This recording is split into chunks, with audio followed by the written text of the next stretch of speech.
Es un inmenso placer para mí abrir este quinto encuentro del Hub Español del European Law Institute, que este año, como sabéis, se iba a celebrar inicialmente en la Universidad Loyola a la que pertenezco.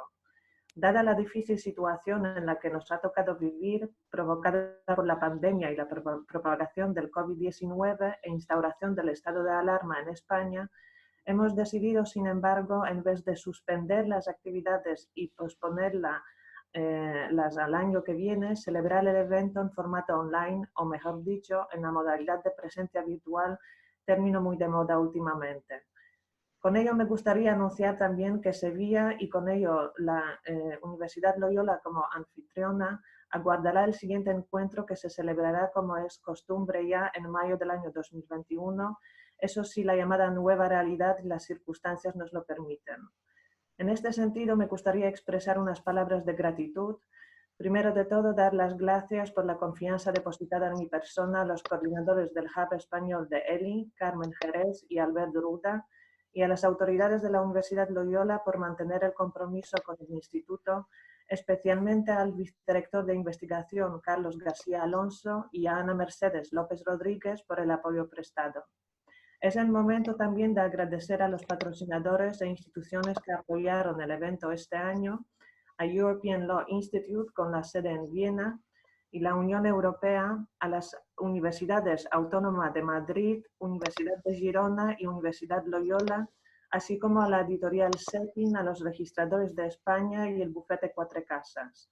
Y last but not least, como dicen los angloparlantes, muchas gracias a todos los ponentes, moderadores y miembros del comité científico, sin los que este evento no llegaría a celebrarse nunca, y a todos aquellos que han decidido asomarse al ordenador para escuchar a nuestros invitados y participar en condición de oyente. Por último, quiero informarles que a pesar de la complicada situación, este año hemos llegado a unas 120 contribuciones y hemos logrado 4 o 5 inscripciones, incluidas las de Latinoamérica, cosa que nos alegra mucho. Sin más, dejo la palabra a los coordinadores del Hub. Bienvenidos todos.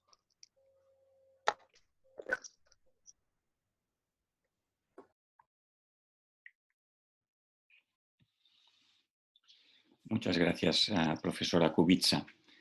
Buenos días o buenas tardes según desde donde nos sigan. Como decano de la Facultad de Derecho de la Universidad de Girona y chair del European Law Institute Spanish Hub, me complace también darles la bienvenida y agradecer a todos su participación e interés en este encuentro, el quinto ya del Spanish Hub.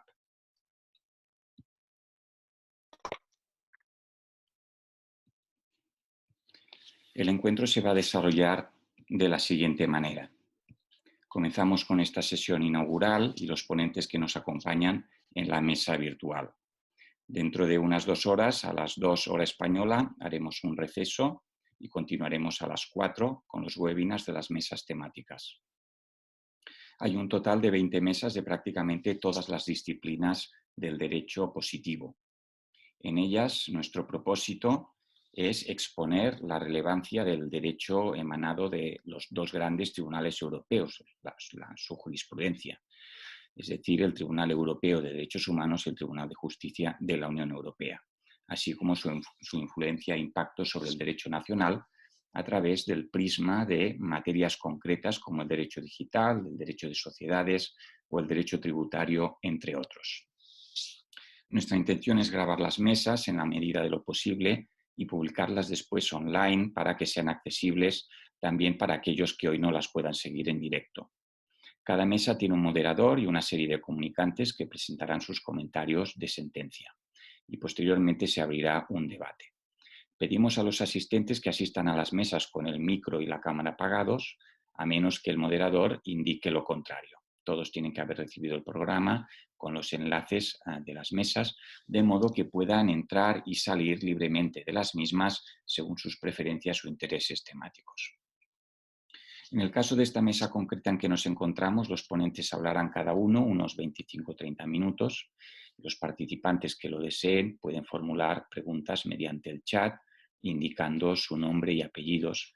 Y al final de la mesa, si hay tiempo, intentaremos responder algunas o todas de las preguntas en función del tiempo de que dispongamos. Pasado este evento, acabado pues el día de hoy, pediremos a los comunicantes que así lo deseen que nos envíen sus trabajos en la plantilla disponible al efecto, sobre lo cual informaremos a su debido momento.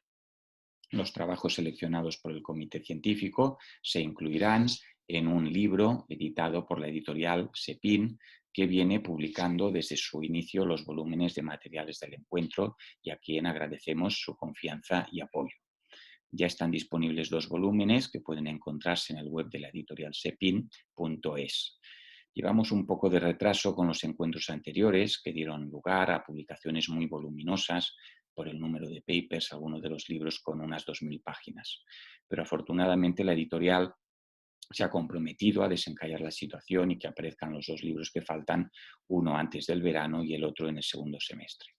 El volumen de este año tendrá formato online, lo cual facilitará también su difusión en Latinoamérica, donde nos consta que también están siguiéndonos. Dado el formato online del evento, no habrá una mesa o acto de clausura, sino que nos despediremos de todos vía correo electrónico esta tarde-noche. Y finalmente, solo me queda reiterar el agradecimiento al European Law Institute, a la Unión Europea y resto de patrocinadores que ya se han mencionado, así como a todos los moderadores, los miembros del comité científico, los comunicantes y resto de asistentes. Y ahora cedo la palabra a la otra coordinadora o chair del ELI Spanish Hub, Carmen Jerez. Bien, voy a presentar esta mesa redonda inicial. Es un honor para mí hacerlo. El diseño que tiene esta mesa redonda inicial es el siguiente. Consta de 3 ponencias, como habéis podido ver. La primera de ellas tiene un carácter de análisis empírico, de investigación muy interesante, como vamos a ver a continuación.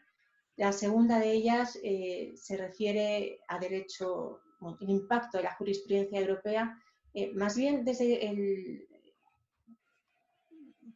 la perspectiva del derecho público. Y luego tenemos una tercera ponencia que se refiere a una perspectiva más bien de derecho privado. Bien, voy a presentar a continuación a cada uno de los ponentes. El primero de ellos será el profesor Alfonso Egea de Haro. Alfonso Egea es profesor en el Departamento de Derecho Público y Filosofía Jurídica de la Universidad Autónoma de Madrid y es el director del Centro de Investigación de Administración de la Justicia Administrativa, de la Universidad Autónoma de Madrid, el CIJA. El profesor Egea va a aportar a este acto los resultados de una importante investigación que ha realizado sobre la base de prácticamente 2.600 sentencias del Tribunal Supremo, de la Audiencia Nacional, de los Tribunales Superiores de Justicia de las comunidades autónomas, reflejando el impacto que tiene el derecho, la jurisprudencia europea en estas sentencias de nuestros tribunales. Buenos días a todos y gracias por la invitación. Gracias especialmente a Albert, a Carmen, a María y por favor un agradecimiento extensivo a todos los que han hecho posible este encuentro que a pesar de las dificultades pues se está celebrando y es algo muy meritorio que en este tiempo pues es además necesario, ¿no? Porque nos empuja a seguir investigando, a seguir estudiando y a seguir compartiendo el conocimiento, que es de lo que se trata. Yo lo que les traigo hoy en esta presentación es un estudio empírico, como señalaba la profesora Jerez, a propósito de la integración de la jurisprudencia europea por parte de los tribunales nacionales. Quizás en un primer momento lo que voy a hacer va a ser, digamos, lanzar un mensaje de optimismo, porque quizás los datos que les voy a presentar a continuación pues puedan hacerme armar ese optimismo acerca de la aplicación del derecho europeo y en particular de la jurisprudencia del Tribunal de Justicia de la Unión Europea por parte de los tribunales nacionales. Más allá de las cifras, lo que quiero compartir con ustedes sobre todo es una reflexión acerca de esos mecanismos que generan una mayor o menor integración de la jurisprudencia del Tribunal de Justicia de la Unión Europea, porque de esta manera podemos discutir acerca de posibles caminos para conseguir una mayor aplicación de la jurisprudencia del del Tribunal de Justicia de la Unión Europea. Permítanme que me sirva de una presentación que he preparado. Voy a pasar a compartir pantalla. Por favor, si hay algún problema técnico, me lo pueden advertir a través del chat. Y con esta presentación lo que vamos a ver son los datos fundamentales que les voy a presentar y que vienen de un estudio de naturaleza empírica, y es un trabajo que, como les señalaré a continuación, es un trabajo coral en el que han participado un buen número de profesores de la Universidad Autónoma de Madrid, también estudiantes, y han hecho posible, pues, obtener unos resultados que son los que vamos a compartir, hoy, ¿no? El punto de partida es, digamos, una visión optimista acerca de la influencia que tiene el derecho europeo y que en consecuencia tiene la jurisprudencia del Tribunal de Justicia de la Unión Europea sobre los tribunales nacionales, ¿no? Es una historia de éxito, un mensaje de éxito por parte del proyecto de integración europea. Aquí les refiero unas manifestaciones del expresidente de la Comisión Europea, Jacques Delors, que allá por 1988 vino a señalar que el 80% de la legislación nacional de los Estados miembros procedería de Europa. Esta cifra él la aventuró hacia el 1998, 10 años después, con esa idea de que la Unión Europea se iba a desarrollar adquiriendo cada vez más competencias y, por lo tanto, produciendo más regulación, ¿no? Si entendemos también que el Tribunal de Justicia de la Unión Europea es el órgano que tiene el monopolio de la interpretación y del control de la legalidad, pues la consecuencia inmediata sería que el derecho europeo, y en particular la jurisprudencia del Tribunal de Justicia de la Unión Europea, tiene que estar muy presente, ¿verdad?, en la práctica de los órganos jurisdiccionales en cualquier Estado miembro. Pues bien, lo que les voy a presentar es una prueba empírica, un test de hasta qué punto esta afirmación o esta previsión de qué es lo que iba a ocurrir con la legislación europea tiene lugar en nuestro país. Vamos a analizar el funcionamiento de una serie de órganos jurisdiccionales dentro de la jurisdicción contencioso administrativa y, por lo tanto, las reflexiones que vamos a hacer las tenemos que encuadrar dentro de lo que es el objeto de estudio. Y fundamentalmente lo que vamos a ver es en qué medida los tribunales españoles vienen a integrar la jurisprudencia del Tribunal de Justicia de la Unión Europea. Junto a esta primera pregunta, el interés de la investigación que hemos desarrollado se dirige también a dos preguntas adicionales. La segunda pregunta tiene que ver con cuáles son los factores institucionales y no institucionales que vienen a afectar a la mayor o menor recepción de la jurisprudencia del Tribunal de Justicia de la Unión Europea. La recepción de la jurisprudencia no tiene que ser un fenómeno homogéneo.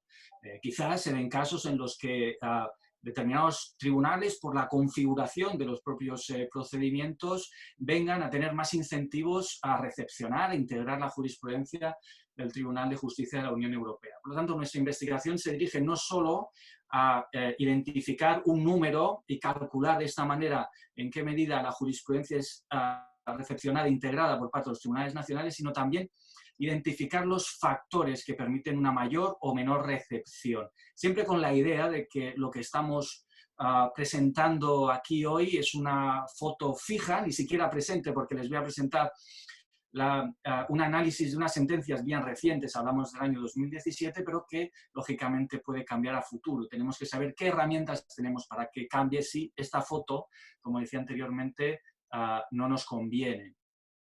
Y finalmente, una cuestión que nos planteamos, la tercera cuestión, tiene que ver con el impacto de la recepción de esa jurisprudencia del Tribunal de Justicia de la Unión Europea en el fallo de la sentencia, en el contenido de la sentencia.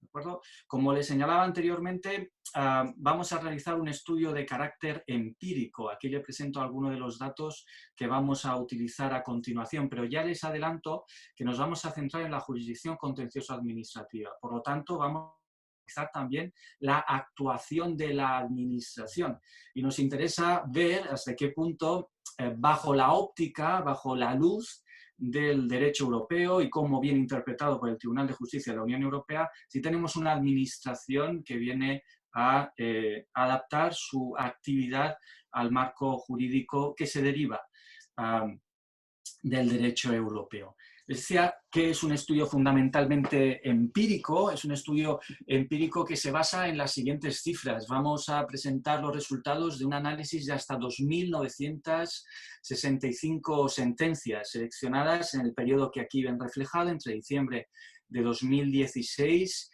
y febrero de 2018. Estas 2.965 sentencias es una muestra representativa, en el sentido que están ponderadas o representan la actividad que emana de los principales órganos jurisdiccionales en la jurisdicción contenciosa administrativa, en la Audiencia Nacional, Tribunales Superiores de Justicia y el Tribunal Supremo, en distintos sectores de la actividad administrativa, desde la tutela de derechos fundamentales, empleo público, cuestiones de tributación, responsabilidad patrimonial del Estado, contratación pública.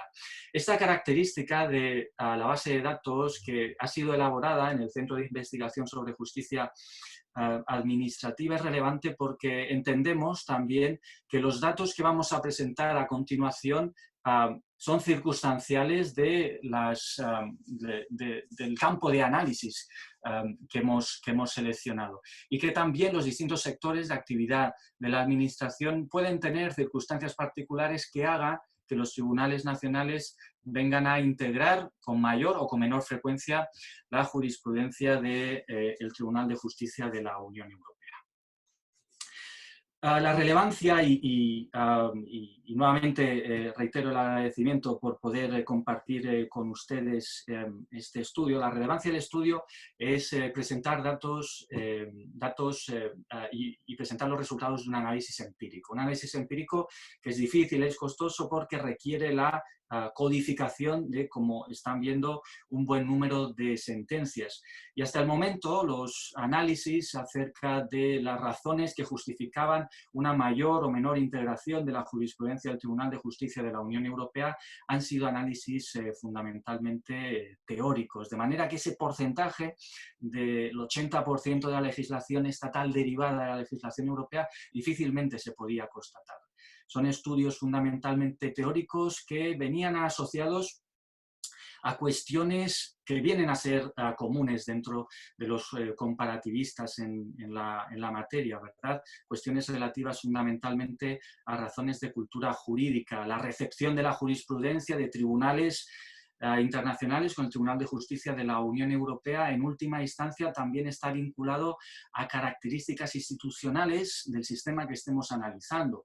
Un modelo continental como el que vamos a tratar en la ponencia que estoy realizando, el modelo español, en principio está menos abierto a esa recepción de la jurisprudencia del Tribunal de Justicia de la Unión Europea, por cuanto la jurisprudencia no es fuente como tal del ordenamiento. Aunque lo complemente en determinadas circunstancias, digamos que la jurisprudencia no tiene el papel que tienen los sistemas anglosajones, ¿no?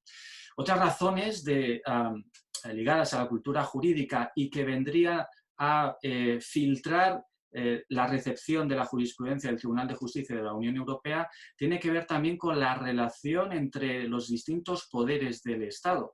En algunos Estados miembros de la Unión Europea se ha verificado que el especial recelo, digamos, respeto que tendría el Poder Judicial a la soberanía popular representada en el Parlamento hace que estos tribunales sean más recelosos a recepcionar una jurisprudencia procedente del Tribunal de Justicia de la Unión Europea que de alguna manera pudiera limitar la normativa que procede de las cámaras asamblearias, ¿no?, del poder legislativo de los determinados estados. Por lo tanto, esa visión de la soberanía popular, cómo se manifiesta en el poder legislativo y la relación del poder legislativo con el poder judicial, en este caso con el poder judicial europeo, es también relevante para explicar la mayor o menor recepción, ¿verdad?, de la jurisprudencia del Tribunal de Justicia de la Unión Europea. Y de reciente hemos tenido ejemplos, ¿verdad?, de esto acerca del pronunciamiento, en algún caso también de tribunales nacionales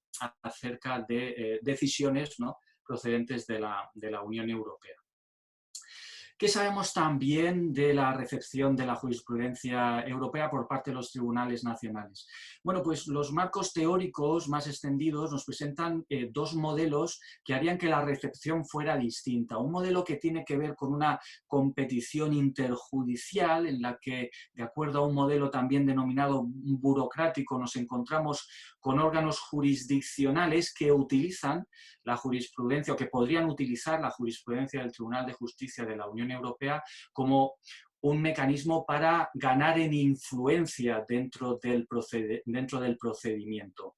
La incorporación de la jurisprudencia del Tribunal de Justicia de la Unión Europea, pongamos por caso, por parte de un tribunal de instancia, generaría a su decisión una mayor capacidad de influencia respecto a una eventual apelación en el tribunal que conociera el recurso, respecto al escenario en que no introdujera esta jurisdicción del Tribunal Europeo. De esta manera, la predicción de estos modelos es que los tribunales de instancia o de apelación vendrían a presentar o vendrían a utilizar el derecho de la Unión Europea, vendrían a utilizar los mecanismos a disposición, como las cuestiones prejudiciales, para tratar de incorporar la jurisprudencia del Tribunal de Justicia de la Unión Europea con mayor frecuencia que los tribunales que se sitúan en la cúspide de la organización judicial, ¿no? Los tribunales de última instancia. Frente a este modelo competitivo nos encontraríamos otro modelo colaborativo, siempre desde esta perspectiva, como les decía, fundamentalmente teórica, porque no tenemos análisis comparado suficiente para testar estas hipótesis, pero desde otra perspectiva teórica se nos dice, no, oiga, el sistema judicial funciona como tal, como un sistema, como un equipo, de manera colegiada, y los tribunales de instancia vienen a esperar a que los tribunales de última instancia sean los que incorporen la jurisprudencia del Tribunal de Justicia de la Unión Europea para posteriormente ellos en sus resoluciones utilizarla. Y de esta manera contribuir, digamos, a un objetivo común, cual pudiera ser a la seguridad jurídica del sistema, ¿no? Como les decía, este es el marco teórico que normalmente se utiliza para analizar hasta qué punto se recepciona la jurisprudencia de tribunales internacionales, pero tenemos una escasez de estudios empíricos. Y es aquí donde el equipo de investigación del CIJA, del Centro de Investigación sobre Justicia Administrativa, pues trata de contribuir. Los resultados del estudio de esas 2.000, casi 3.000 sentencias, son el resultado, como les decía, un trabajo muy coral en el que ha participado un buen número de profesionales, de estudiantes, a los que desde aquí pues, les agradezco su implicación. Se han obtenido resultados a través de la aplicación de un sistema de codificación lógicamente uniforme y en el que tratábamos de recoger, entre otros aspectos, cuestiones que afectan al derecho europeo, cuestiones ligadas a la aplicación de normativa europea, de aplicación directa, también a la recepción por parte de los tribunales nacionales de las sentencias del Tribunal de Justicia de la Unión Europea, de los precedentes. Hemos recopilado toda esa información junto a otra información relativa a cuestiones que tienen que ver con el procedimiento y que creemos que pueden afectar también a el resultado de la recepción de la jurisprudencia del Tribunal de Justicia de la Unión Europea, como les expondré a continuación, ¿no? ¿Cuáles son los resultados de este análisis? ¿Hasta qué punto los tribunales nacionales vienen a integrar en el fallo, en el razonamiento de sus sentencias, los precedentes judiciales del Tribunal de Justicia de la Unión Europea? Pues aunque el objetivo último no es identificar esta recepción con un número, vamos a servirnos de ciertas comparaciones para tratar de dibujar el contorno del volumen de jurisprudencia del Tribunal de Justicia de la Unión Europea que se utiliza en los tribunales, repito, solo determinados órganos jurisdiccionales. Nos vamos a referir a Audiencia Nacional, Tribunales Superiores de Justicia, Tribunal Supremo, un año, fundamentalmente sentencias en el año 2017 y dentro de la jurisdicción contencioso administrativa, ¿no? Vamos a empezar a analizar cuál es esa recepción de la jurisprudencia del Tribunal de Justicia de la Unión Europea, si les parece, comparándola con la jurisprudencia procedente de otros órganos jurisdiccionales, ¿no? Les he dicho que, bueno, en principio la jurisprudencia no es fuente de derecho en el sistema que estamos analizando, es un sistema de modelo continental, pero eso no quiere decir que no haya referencias a otros precedentes judiciales de otros órganos jurisdiccionales para fundamentar el fallo de la sentencia en los juzgados tribunales que vamos a analizar, ¿no? Vamos a iniciar esta comparación y para ello nos vamos a servir de esta tabla. Les pido disculpas porque yo en la pantalla que veo ahora mismo, en el lado derecho tengo los vídeos de algunos de los intervinientes, de manera que se ve entrecortada la tabla. En cualquier caso, si hay algún problema técnico, pondré a disposición la presentación para que tengan tiempo suficiente para analizarla y eventualmente tendrán también el contacto para poder continuar la discusión. Bueno, volviendo a la tabla, lo que tienen aquí en la primera columna, si se fijan, son los distintos tribunales donde se origina la jurisprudencia. Tenemos al Tribunal Supremo, que es la fuente de los precedentes judiciales que se utilizan en el 30% de las sentencias analizadas. De esas casi 3.000 sentencias, pues nos encontramos que prácticamente 3 de cada 10 utilizan como precedentes judiciales, como jurisprudencia, la jurisprudencia que emana del Tribunal Supremo. ¿De acuerdo? Si nos fijamos en la última columna, lo que vamos haciendo es incorporando las distintas fuentes o las distintas combinaciones de fuente, porque lógicamente nos encontramos en sentencias que a veces se alude a precedentes judiciales no solo del Tribunal Supremo, sino también del Tribunal Constitucional. Aquí tienen en la segunda fila pues un ejemplo de esto.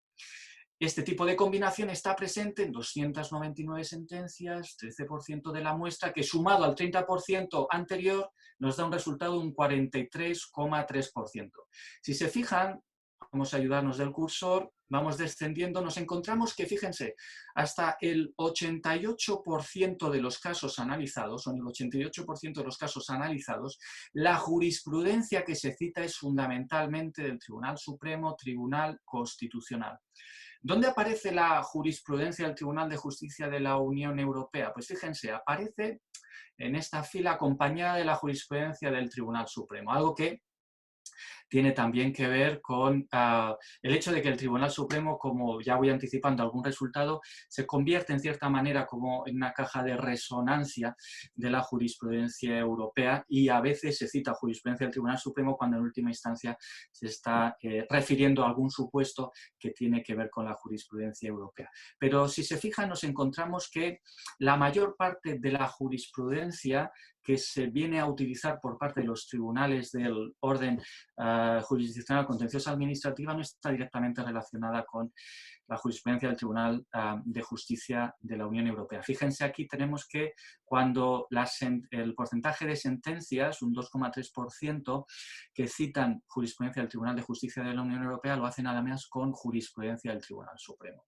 Esto no quiere decir que la jurisprudencia del Tribunal de Justicia de la Unión Europea sea inexistente, al contrario, aparece en buena parte de estas combinaciones que aquí ven reflejadas en la primera de las columnas de la tabla. A veces la jurisprudencia del Tribunal de Justicia de la Unión Europea, los precedentes judiciales, se utilizan combinados con la jurisprudencia procedente, lógicamente, de otros órganos. Aquí tienen Tribunal Supremo, Tribunal Constitucional, en esta fila también con jurisprudencia de la Audiencia Nacional, jurisprudencia del Tribunal Supremo, ¿no? De esta manera tenemos ya también alguna pista de que quizás la jurisprudencia del Tribunal de Justicia de la Unión Europea no está necesariamente asociada a la jurisprudencia del Tribunal Supremo.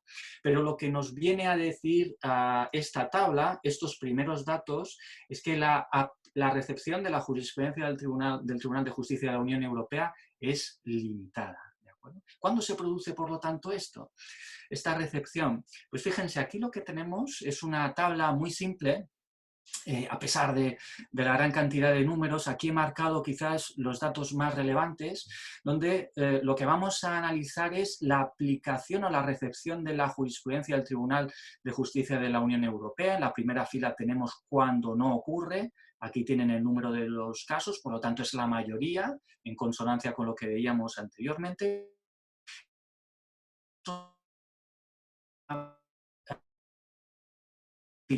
excedente de la Unión Europea. Nos encontramos en la segunda de las filas. Aquí lo que nos encontramos es, como cabía esperar, que la jurisprudencia del Tribunal de Justicia de la Unión Europea sobre todo se aplica cuando está en juego la aplicación también de normativa europea. En las columnas tienen reflejado aquellos supuestos en los que para la resolución del caso nos encontramos con normativa de aplicación directa, además, al supuesto concreto. En la primera de las columnas, que aquí les marco, se trata de supuestos en los que no concurre esta circunstancia, aplicación de normativa europea, y en la segunda columna nos encontramos en aquellos casos donde sí concurre. Y si observan la jurisprudencia del Tribunal de Justicia de la Unión Europea, nos situamos aquí en la segunda fila, nos encontramos un cambio notable de cuando no tenemos aplicación de la normativa europea de manera directa a cuando sí la tenemos. Pasamos de un 1,7% a un 27,3% de los casos. Por lo tanto, la aplicación de la jurisprudencia del Tribunal de Justicia de la Unión Europea está ligada a la aplicación de la propia normativa. En principio, este dato pudieran decir, bueno, pues no es sorprendente. Bueno, hasta cierto punto, porque lo que nos podríamos plantear es que tenemos que tener en cuenta que la recepción por parte del derecho de la Unión Europea por parte de los Estados miembros en ocasiones lleva a la aplicación de normas de transposición y en realidad lo que hacen los tribunales de justicia es analizar si la transposición es conforme a la finalidad que persigue la norma europea, y para esta operación la jurisprudencia del Tribunal de Justicia de la Unión Europea es relevante. Por lo tanto, si volvemos a los datos de la tabla, pues lo que podemos quizás es ya tener una mirada distinta y observar cómo este 1,7% de los casos donde se utilizan precedentes judiciales del Tribunal Europeo en supuestos donde no concurre una normativa europea, pues hasta cierto punto pueda ser preocupante, ¿no? Puede ser preocupante. Si atendemos a los distintos órganos jurisdiccionales analizados, a los distintos tribunales analizados, la imagen que obtenemos queda reflejada en esta tabla, que se puede interpretar de una manera muy intuitiva. Digamos que esta tabla concentra todas las sentencias que hemos analizado y las distribuye en dos grupos. Aquellas sentencias en las que no se utilizan precedentes del Tribunal de Justicia de la Unión Europea, que es el área coloreada en rojo, y aquellos supuestos en los que los tribunales vienen a aplicar la jurisprudencia del Tribunal de Justicia de la Unión Europea. Como pueden observar, tenemos un desigual número de sentencias en función de los órganos jurisdiccionales. Les pido que atiendan a el eje horizontal, donde, digamos, la dimensión de las barras, el ancho de las barras, quiere decir o nos da muestras del número de sentencias que hemos analizado para cada uno de los órganos jurisdiccionales. Tienen que entender que la muestra que hemos obtenido es una muestra representativa. Hemos analizado más sentencias de los Tribunales Superiores de Justicia porque hay más sentencias de los Tribunales Superiores de Justicia. Lo que es relevante, si nos fijamos ahora en el área coloreada en azul, fíjense, jurisprudencia del Tribunal de Justicia de la Unión Europea, estas son solo ese porcentaje tan reducido que les mostraba en la primera tabla, y que sumando ese 2,3% al resto de casos en los que se venía a aplicar la jurisprudencia del Tribunal de Justicia de la Unión Europea, si me piden una cifra mágica, esa sería la del 5%, en torno a un 5% de los casos en los que se viene a utilizar jurisprudencia en la resolución de los casos. Esta jurisprudencia está originada en los precedentes del Tribunal de Justicia de la Unión Europea. Pero observamos que la recepción es desigual. El principal receptor de la jurisprudencia del Tribunal de Justicia de la Unión Europea, y aquí lo vemos, es el Tribunal Supremo. En el caso del Tribunal Supremo nos encontramos con una importante integración de la jurisprudencia del Tribunal de Justicia Europea en comparación con el resto de tribunales, ¿no? Esto nos lleva a plantearnos cuáles son las razones por las cuales los tribunales vienen a apoyarse en los precedentes judiciales del Tribunal de Justicia de la Unión Europea. Son, y esta es la segunda pregunta, esos incentivos que pueden tener los tribunales para recepcionar la jurisprudencia del Tribunal de Justicia de la Unión Europea, utilizarla en las decisiones. Pues este estudio ha tratado de identificar 3 posibles factores que vienen a incentivar la utilización de la jurisprudencia del Tribunal de Justicia de la Unión Europea. En primer lugar, nos encontramos con la instancia, que está relacionado claramente con el tribunal y que algo ya hemos visto en la gráfica anterior, ¿verdad? Es esperable que cuando se trate de instancias superiores, cuando el objeto de controversia no sean cuestiones fácticas, sino que sean cuestiones jurídicas, nos encontremos ante un procedimiento más permeable a la jurisprudencia del Tribunal de Justicia de la Unión Europea. Por tanto, esta es una hipótesis que ya viene de alguna medida sugerida por los resultados que veíamos. Es esperable que los tribunales de última instancia sean aquellos que vengan a recepcionar más la jurisprudencia del Tribunal de Justicia de la Unión Europea, además de la configuración legal de que como tribunal de última instancia, en el caso de existir dudas, estuviera obligado a hacerlo.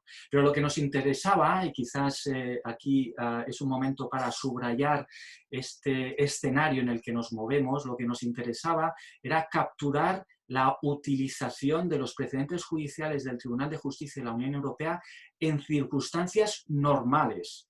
No estamos hablando de la presentación de una cuestión prejudicial, de un fallo, digamos, esencial para comprender la construcción del ordenamiento jurídico europeo, sino que estamos analizando el funcionamiento normal de los tribunales y cuándo en esta normalidad se utiliza la jurisprudencia europea.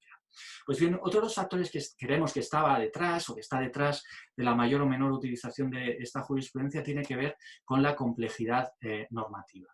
Desde nuestra perspectiva, pues los distintos sectores del ordenamiento no vienen a presentar la misma complejidad, y la complejidad, en nuestro caso, está asociada fundamentalmente a 2 dimensiones. De un lado, cuáles son los órganos competentes para la regulación de un determinado sector. Cuando el número de órganos o el número de niveles de gobierno es superior y nos encontramos distintas normativas concurrentes, mayor será la complejidad. Y en segundo lugar, también la complejidad está asociada con la propia permanencia del marco jurídico, de manera que la reforma legislativa en un determinado sector sería también una aproximación a la mayor complejidad. Entendemos que cuanta mayor sea la complejidad, pues mayor será la recepción de la jurisprudencia de otros tribunales, en este caso de manera especial del Tribunal de Justicia de la Unión Europea, en la búsqueda de criterios interpretativos para ordenar cuál es la normativa aplicable. Y finalmente, un tercer factor que creemos que es muy relevante es el tipo de recurrente. Muy brevemente, lo que queríamos decir con esta variable es que quizás la utilización de los precedentes judiciales del Tribunal de Justicia de la Unión Europea también tiene que ver con la estrategia procesal de las partes y los recursos disponibles de las partes para continuar, pongamos por caso el procedimiento hasta la última instancia, que es donde hemos visto anteriormente que es donde hay mayor recepción de la jurisprudencia del Tribunal de Justicia de la Unión Europea. ¿Qué queremos decir con tipo de litigante? Pues queremos decir que aquel litigante que tenga más capacidad para progresar en la instancia y que puede invertir más en defensa jurídica, pues tendrá mayor probabilidad de ver recogido en el razonamiento de la sentencia precedentes del Tribunal de Justicia de la Unión Europea. ¿Y cuáles son los resultados? Muy brevemente, y repito, no solo esta presentación, sino los datos están a disposición de quien quiera continuar la investigación por parte del centro. Estos datos lo que nos vienen a decir es el impacto de cada uno de los factores que anteriormente les señalaba. Aquí tenemos en la primera columna tribunal, sector y recurrente. Lo que estábamos midiendo es la probabilidad de utilizar precedentes judiciales cuyo origen fuera el Tribunal de Justicia de la Unión Europea. Y el resultado son estos números que ven aquí y fundamentalmente los porcentajes que en ocasiones vienen asociados a estos asteriscos, que lo que nos quieren decir es que la relación entre cada una de estas variables y lo que estamos analizando, la recepción de precedentes judiciales del Tribunal de Justicia de la Unión Europea, es significativa estadísticamente.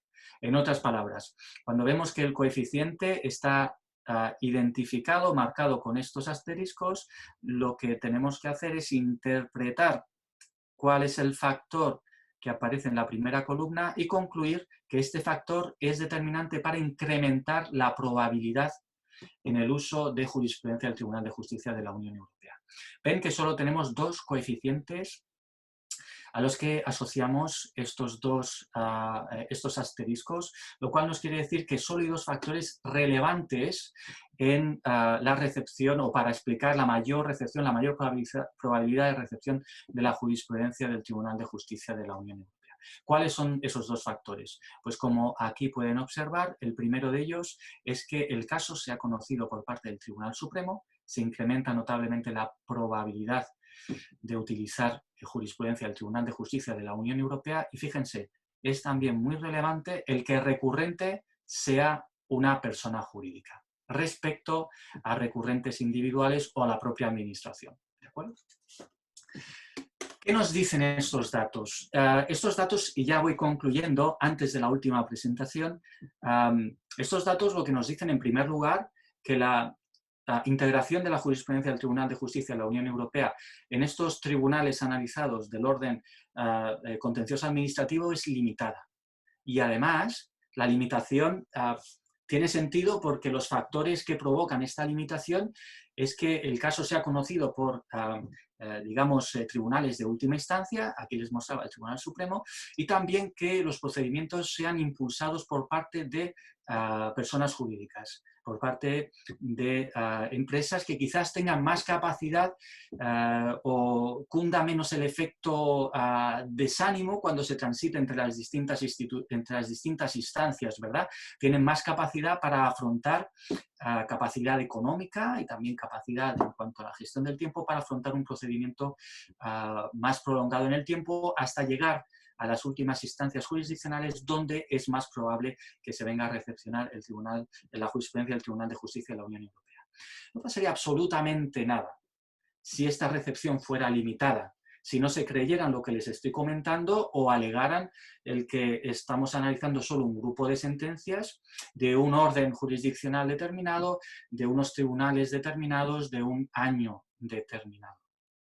En última instancia, el impacto de la normativa europea, por volver al inicio de nuestra presentación, se podría canalizar a través de otras vías, cuestiones prejudiciales, transposición de las normas europeas, etc. Por lo tanto, la imagen que les estoy mostrando de solo un 5% de casos en los que se cita jurisprudencia del Tribunal de Justicia de la Unión Europea y en procedimientos que concluyen ante el Tribunal Supremo impulsados por personas jurídicas no sería tan importante. Pero aquí viene la última de las preguntas que les formulaba, ¿no? Que señalaba para guiar nuestra investigación. ¿Qué impacto tiene la utilización de los precedentes judiciales en el fallo de la sentencia?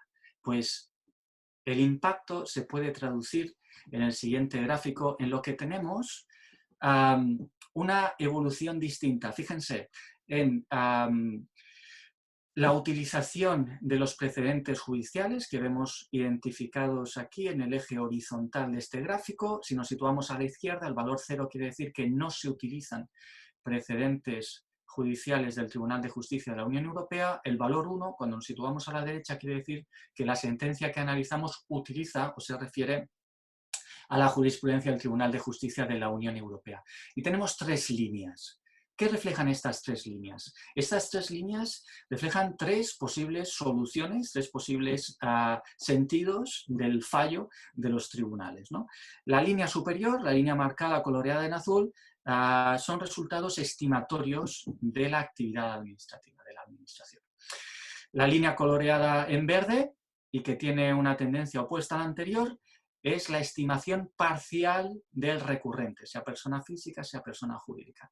Y la línea coloreada en rojo es la estimación Disculpen porque aquí hay una pequeña confusión. La línea coloreada en verde en realidad es estimación total, ¿de acuerdo? Estimación total, frente a la línea coloreada en rojo que es estimación parcial de recurrente. Este sí que está bien, bien etiquetada. ¿Cuál es la figura la interpretación que tenemos que realizar de este gráfico? Pues lo que nos dice este gráfico es que cuando pasamos de situaciones en las que no se utiliza la jurisprudencia del Tribunal de Justicia de la Unión Europea a situaciones en las que sí se utiliza, desciende notablemente la probabilidad de que el fallo sea estimatorio a favor de la Administración y, por el contrario, se incrementa notablemente la probabilidad de que el fallo sea totalmente estimatorio del recurrente particular, sea persona física o persona jurídica, o parcialmente estimatorio de la posición del recurrente.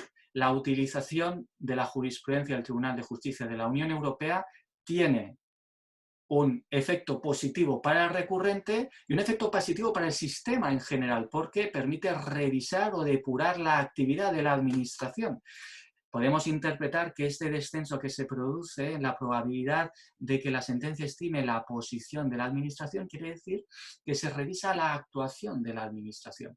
Y es aquí donde nos encontramos una interpretación ya más completa de esa recepción de la jurisprudencia del Tribunal de Justicia de la Unión Europea por parte de los tribunales nacionales. Es una recepción muy limitada, una recepción que está vinculada a factores institucionales, como hemos visto, pero también a factores que tienen que ver con la configuración del procedimiento y en donde, pues, en función de que nos encontremos con un recurrente persona física, persona jurídica, nos vamos a encontrar con una distinta probabilidad en la utilización de la jurisprudencia. ¿Y esto por qué es relevante? Pues esto es relevante porque fundamentalmente hemos visto que la utilización de la jurisprudencia del Tribunal de Justicia de la Unión Europea tiene una función de revisión, de depuración de la actividad administrativa que es muy importante. Si tiene esa función tan importante, quizás esta limitación en cuanto a la recepción de la jurisprudencia del Tribunal de Justicia de la Unión Europea sea más grave. Y con esto quería finalizar la presentación. Les agradezco la atención y quedo a su disposición al final para responder a sus preguntas. Y sin más dilación, voy a presentar de nuevo a los dos ponentes que hablarán a continuación. En primer lugar, y aunque no necesitan presentación, pero don Joaquín Wellin Martínez de Velasco. El señor Wellin es un prestigiosísimo jurista de ámbito internacional, experto en derecho europeo. Ha sido letrado del Tribunal de Justicia de la Unión Europea, ha sido letrado también del Tribunal Constitucional Español y, sobre todo, ha culminado su carrera, esta grandísima carrera en el ámbito de la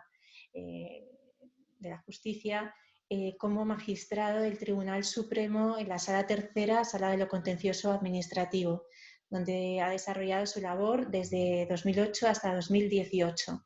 Actualmente, además de ser profesor en varias instituciones públicas y privadas, en particular ahora también en un máster de Derecho Fiscal en la Universidad Complutense de Madrid, es socio de la firma Quatre Casas de abogados, prestigiosísima firma de abogados, y bueno, va a compartir con nosotros esa experiencia que ha ido acumulando a lo largo del tiempo, hablándonos en particular de una materia que se refiere a la inaplicación por los tribunales españoles o por el juez español del derecho nacional cuando da por clarificado el asunto, y nos va a hablar si esto significa o supone una vulneración del derecho a un proceso con todas las garantías. Después de su intervención, que como veremos está más centrada en el ámbito del derecho administrativo, del derecho público, tendrá lugar una intervención que se centra más en el ámbito del derecho privado, del derecho procesal privado, y que va a correr a cargo del profesor Juan Damián Moreno. Juan Damián Moreno es catedrático de Derecho Procesal en la Universidad Autónoma de Madrid, de la que actualmente es el decano de la facultad. Tiene una amplísima trayectoria académica, publicaciones muy abundantes y relevantes de gran prestigio, y ha colaborado, de hecho, en la elaboración de varias propuestas legislativas, méritos todos ellos que le han hecho pues, acreedor, digamos, de un galardón otorgado por el Ministerio de Justicia. Es miembro también de la Asociación Iberoamericana de Derecho Procesal. Y bueno, él nos va a hablar, él se pregunta por qué el derecho procesal tiene que pagar los platos rotos de este impacto de la jurisprudencia europea en el derecho interno. Así que con estos dos grandes ponentes iniciamos esta segunda sesión, que espero que, bueno, sin duda va a interesarnos mucho a todos. Yo ya me pongo a la escucha y a tomar nota. Gracias. Joaquín, cuando quiera. Buenos días a todos. Gracias, Carmen, por la presentación. Gracias, María. Gracias, Albert, por estar conmigo en esta mesa. Y gracias a Juan y a Alfonso por compartir la mesa conmigo. Quisiera empezar dándole las gracias a Alfonso, porque además Alfonso dirige un grupo de excelentes profesores en la Universidad Autónoma que todos los años nos regalan con el informe sobre justicia administrativa, que nos permiten a los jueces y a los abogados tener una visión interesante, moderna y penetrante de cómo funciona nuestra jurisdicción contencioso-administrativa, y en este caso concreto en relación con la recepción y la aplicación del derecho de la Unión Europea. Si a lo largo de mi intervención, porque vivo en un sitio donde la recepción vía Wi-Fi no es muy clara, si se me va la voz, pues me lo decís o me lo dicen e intento conectarme por teléfono, pero creo que vamos a funcionar bien. Alfonso G. acaba de decirnos el nivel, no nada, en mi opinión, halagüeño de recepción por parte de los tribunales españoles del derecho a la Unión Europea. Y creo que esta capacidad de recepción va a ser menor si se instaura definitivamente la jurisprudencia del Tribunal Constitucional sobre la aplicación del derecho a la Unión Europea por los jueces nacionales. Siempre he tenido la impresión de que el Tribunal Constitucional español no se encuentra cómodo cuando controla ex artículo 24 de la Constitución española la aplicación por los jueces españoles del derecho de la Unión Europea y analiza las interactivas relaciones que se dan entre el derecho de la Unión Europea y los ordenamientos jurídicos nacionales. En alguna ocasión he afirmado que no encuentra su sitio en el entramado institucional del derecho de la Unión Europea. Y el embarazo se acentúa, se hace más intenso cuando por la vía del recurso de amparo se le ha pedido que controle, revise las decisiones judiciales en las que, estando implicado en el procedimiento el derecho de la Unión Europea, resuelven el litigio el juez nacional, el juez español, sin plantear cuestión prejudicial al Tribunal de Justicia. El último hito de este desencuentro es la sentencia 37/2019, en la que me voy a centrar, y sus epígonos, en las que en definitiva el Tribunal Constitucional otorga amparo a la Administración General del Estado por considerar vulnerado su derecho a un proceso con todas las garantías, frente a unas sentencias de la Sala Tercera, Sección Tercera del Tribunal Supremo, que acudiendo a la doctrina del acto aclarado, la doctrina Zilfid, consideraron que la norma española que tenían que aplicar para resolver el litigio era contraria al ordenamiento jurídico de la Unión Europea y, por lo tanto, por el juego de los principios de primacía y efecto directo, desplazaron esa norma interna para aplicar la norma del derecho de la Unión Europea. En sus primeros pronunciamientos a una situación como la que acabo de describir, el Tribunal Constitucional dijo que carecía de incidencia esta cuestión sobre el 24 de la Constitución. Negó dimensión constitucional al problema con el argumento de que las normas que regulan el reenvío prejudicial al Tribunal de Justicia de la Unión Europea no es canon o no son canon de constitucionalidad, y con el argumento añadido de la sedicente similitud entre la cuestión de inconstitucionalidad y la cuestión de prejudicialidad ante el Tribunal de Justicia de la Unión, la decisión de plantear la duda interpretativa del incidente correspondiente pertenece a las entrañas de la decisión jurídica, por tanto, nada de eso tiene que decir al respecto, o tenía que decir al respecto del Tribunal Constitucional.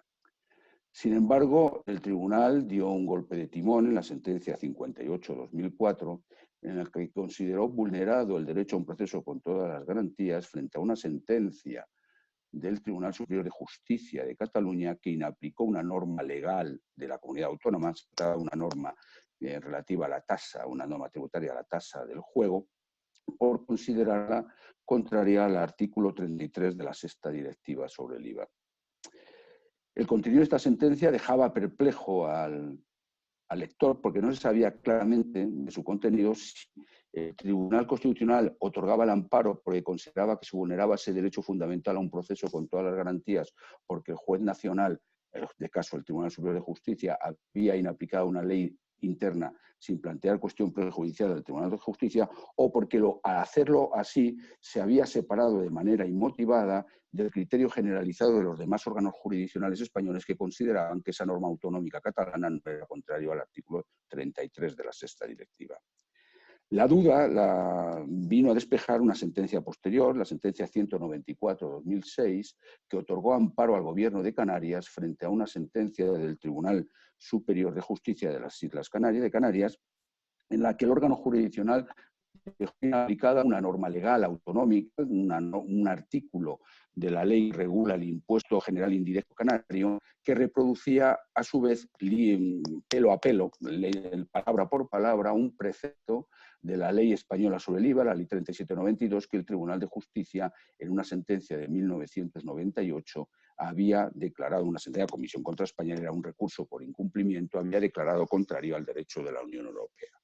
Del análisis de estas dos sentencias, la sentencia 58/2004 y la sentencia 194/2006, cabía concluir que para el Tribunal Constitucional se vulneraba el derecho a un proceso con todas las garantías cuando un juez nacional inaplicaba una ley interna sin plantear antes cuestión prejudicial al Tribunal de Justicia, con independencia de si ese juez nacional estaba obligado o no estaba obligado a plantear la cuestión prejudicial.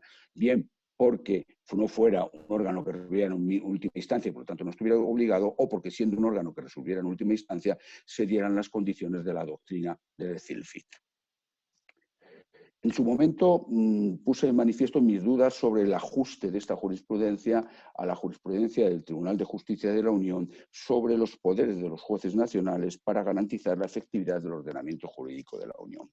Y parece que esa visión la asumió el propio Tribunal Constitucional en la sentencia 78/2010, en la que resolviendo un asunto de igual contenido, de la misma factura que el resuelto en la sentencia 194/2006, el de las Islas Canarias, el Tribunal Constitucional acaba concluyendo que se vulnera el derecho a un proceso con todas las garantías cuando quien resuelve inaplicando una orden o una ley interna es un órgano jurisdiccional que estaba obligado a plantear la cuestión prejudicial al Tribunal de Justicia y no cuando no estaba obligado.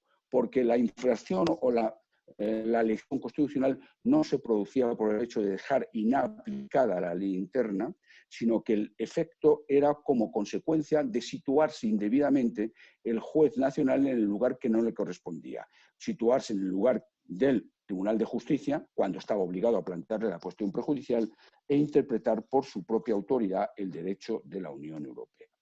Este sentido planteamiento de la sentencia 78/2010 duró poco en las salas de deliberaciones de Domenico Scarlatti. Domenico Scarlatti es el domicilio, es la sede del Tribunal Constitucional Español, para los que no lo sepan. Y 3 años más tarde, en las sentencias 27 del 2013, el Tribunal Constitucional parece que volvió hacia el pasado. Se trataba de controlar el amparo, una sentencia de la Sala Tercera del Tribunal Supremo, en la que juzgaba un supuesto relativo a la organización común de los mercados del lino y del cáñamo y de los requisitos necesarios de los agricultores para acceder a las subvenciones que se da en este ámbito de organización común, de este ámbito concreto de la PAC. La duda era si el reglamento comunitario que regulaba esta materia agotaba esa regulación de tal manera que los Estados miembros no podían añadir requisitos adicionales para poder acceder a estas ayudas, o si no lo agotaba y por lo tanto los Estados miembros podían añadir. El Tribunal Supremo tenía claro que cabía ese añadido por parte de la legislación interna y, por lo tanto, consideraba que era aplicable, en este caso, aparte del reglamento comunitario, los requisitos que se había establecido por la Junta de Extremadura en una orden autonómica. Sin embargo, la empresa recurrente consideraba lo contrario, que la regulación se agotaba en el reglamento comunitario y que, por lo tanto, era ilegítimo que se le añadieran requisitos adicionales por la orden extremeña. El Tribunal Supremo, considerando que era legítima la intervención de la Comunidad Autónoma Extremeña, desestimó el recurso y aplicó, sin plantear cuestión prejudicial, tenía claro la cuestión y sin plantear cuestión prejudicial, aplicó la norma española.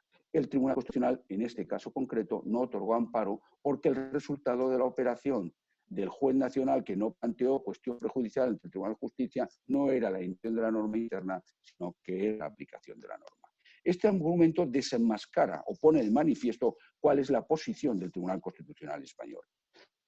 Y plantea la duda de qué hubiera dicho el Tribunal Constitucional si el Tribunal Supremo hubiera llegado a la conclusión contraria, es decir, a la conclusión de que el ordenamiento jurídico de la Unión Europea cerraba y, por lo tanto, no cabía la aplicación de una orden estatal, de una orden extremeña en este caso.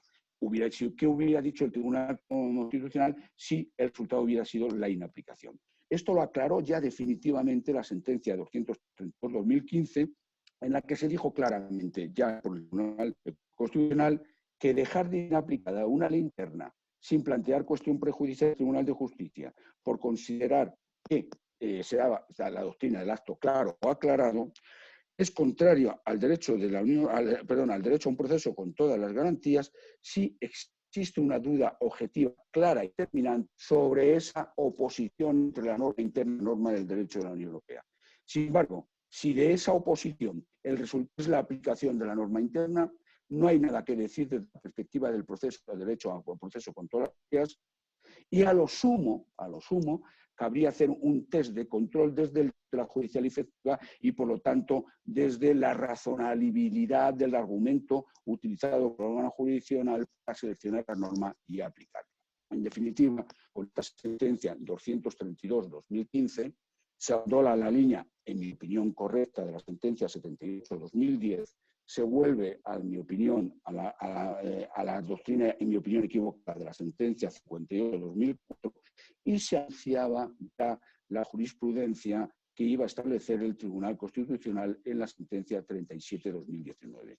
Esta sentencia 37/2019, como ya les he apuntado, se refiere a un supuesto resuelto por la sección tercera de la Sala Tercera del Tribunal Supremo, que precisamente es la especializada en los sectores regulados: energía, gas, defensa de la competencia. En el Tribunal Supremo, esta sección, la sección tercera, en una sentencia de 24 de octubre del 2016, dejó inaplicado el artículo 45.4 de la Ley del Sector Eléctrico, que regulaba la financiación del bono social para subvenir a los consumidores vulnerables de energía eléctrica, por resultar incompatible con la Directiva 2009/72 relativa al mercado interior de la electricidad.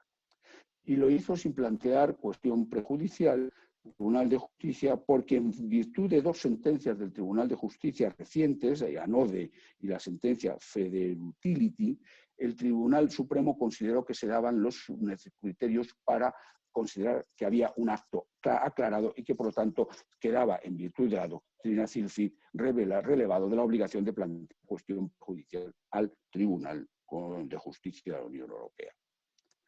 La sentencia, como he apuntado ya antes, 37/2019 del Tribunal Constitucional, otorga amparo a la Administración General del Estado, cuyo derecho a un proceso por la garantía es considerado vulnerado, y concluye de este modo afirmando que los dos preceptos, precepto interpretado por la normativa, por las dos del Tribunal de Justicia, en la que se apoyó el Tribunal para desplazar la norma, precepto a Directiva 973 relativo al mercado interior del gas natural, mientras que el precepto con beneficio ante la sección tercera de la Sala Tribunal Supremo era precepto distinto, el de la Directiva 2009/73 relativo al mercado del gas natural, al mercado eléctrico, y afirmando que ambas normas eran distintas. afirmación esta que por su bien se hubiera podido ahorrar.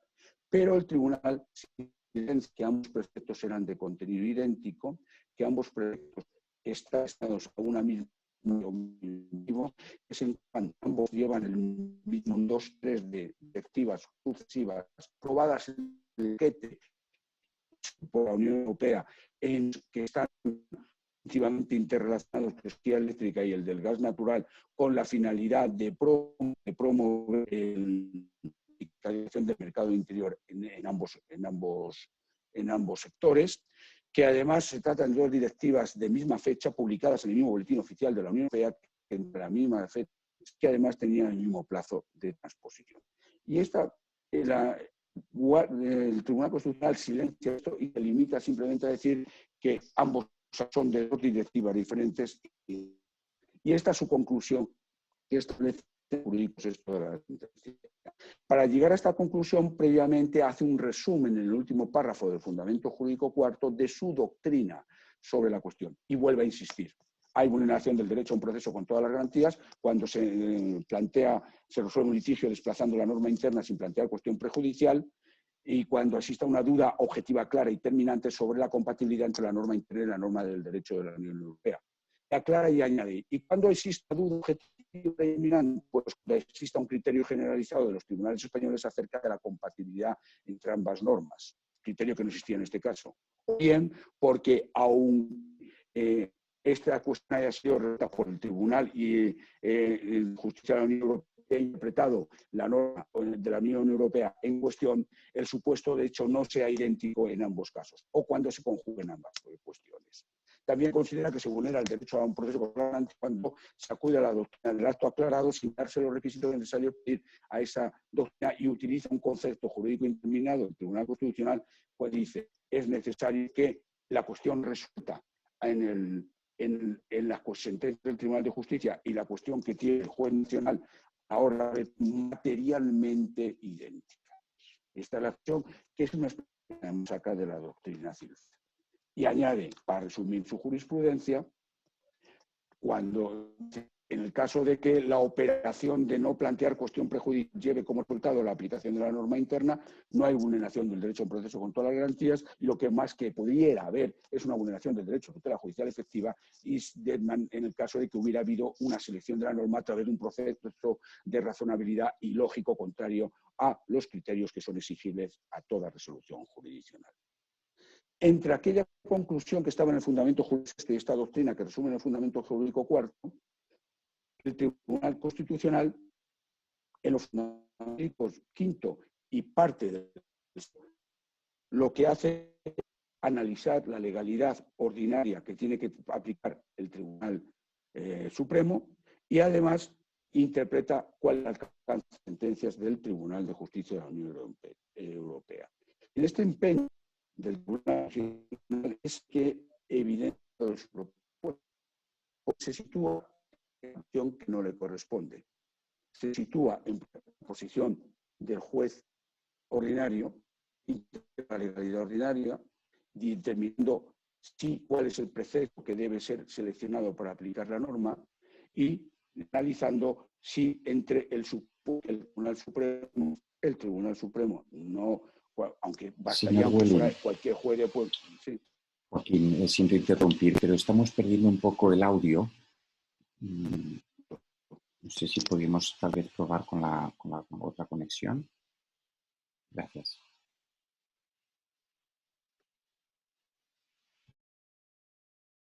¿Por aquí me oís? No. Un poco flojo.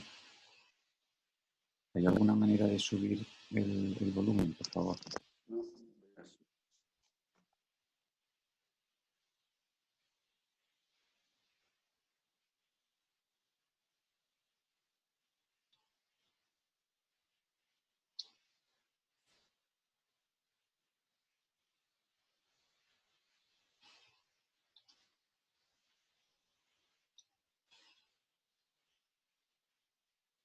Bueno, no sé dónde me quedé, pero bueno, me voy por algo. Bueno, estaba ya en la parte final de mi intervención. para poner de manifiesto lo equivocado de la propuesta, en mi opinión, del Tribunal Constitucional, porque lo que hace en el fondo es ocupar terrenos que no le corresponden. Por un lado, decide analizar cuál es el alcance de la jurisprudencia del Tribunal de Justicia en estas dos sentencias, Anode y Fidelity, y qué es lo que quería haber dicho el Tribunal de Justicia.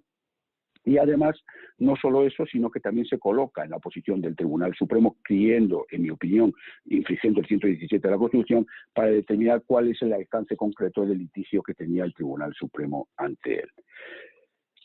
Y en el fondo de esta posición del Tribunal Supremo, que se coloca donde no le del Tribunal Constitucional, que se coloca donde no le debe, es un planteamiento equivocado de su posición ante el derecho de la Unión Europea. Su posición ante el derecho de la Unión Europea no es distinta que la de cualquier otro órgano jurisdiccional.